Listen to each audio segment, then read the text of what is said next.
নমস্কার, আমি নিমাই ঠাকুর। আজকের এমন একটি বশীকরণ যন্ত্র দিচ্ছি যেটি আগামী 29 তারিখ গ্রহণ রয়েছে, সূর্যগ্রহণ। আর এই যন্ত্রটি গ্রহণের দিনকেই করতে হয়, আর এই টোটকাটিও গ্রহণের দিনকেই করতে হয়। সেই জন্য আগামী 29 তারিখ সূর্যগ্রহণ এবং অমাবস্যার যোগও থাকবে। একটি বিশেষ শক্তিশালী যোগ তৈরি হয়। এই যোগে যদি আপনি কাউকে তীব্র থেকে তীব্র দ্রুত বশীকরণ করতে চান, তাহলে এই দিন এই যন্ত্রটিকে আপনাকে অঙ্কন করতে হবে।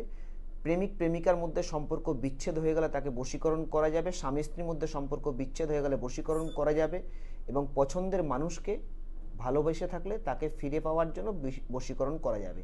এটা করার জন্য যে দেখতে পাচ্ছেন ভোজপত্র, এই ভোজপত্রের ওপর আপনাকে এই যন্ত্রটি অঙ্কন করতে হবে। যন্ত্রটি আপনাকে ঠিক যেভাবে সেম টু সেম অঙ্কন করতে হবে। কি করে? পান পাতার রস দিয়ে। পান পাতাকে থেতো করে রস তৈরি করবেন গাঢ় করে।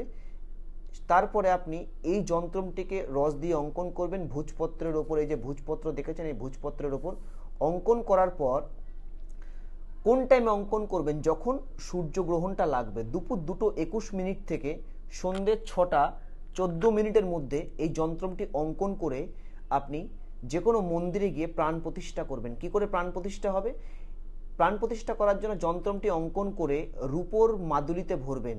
যদি রূপো একান্তই না পান, তাহলে তামার মাদুলিতে ভরে, রূপোই ভরলে সব থেকে বেশি ভালো হয়। রূপোর মাদুলিতে ভরে যদি আপনি এটা মন্দিরে গিয়ে আপনার নাম গোত্র এবং যাকে বশীকরণ করছেন তার নাম দিয়ে, তার বাবার নাম দিয়ে অথবা মায়ের নাম দিয়ে সংকল্প করে নিজের গলায় ধারণ করতে পারেন, আমি কথা দিলাম আপনাকে তীব্র বশীকরণ হতে বাধ্য হবে।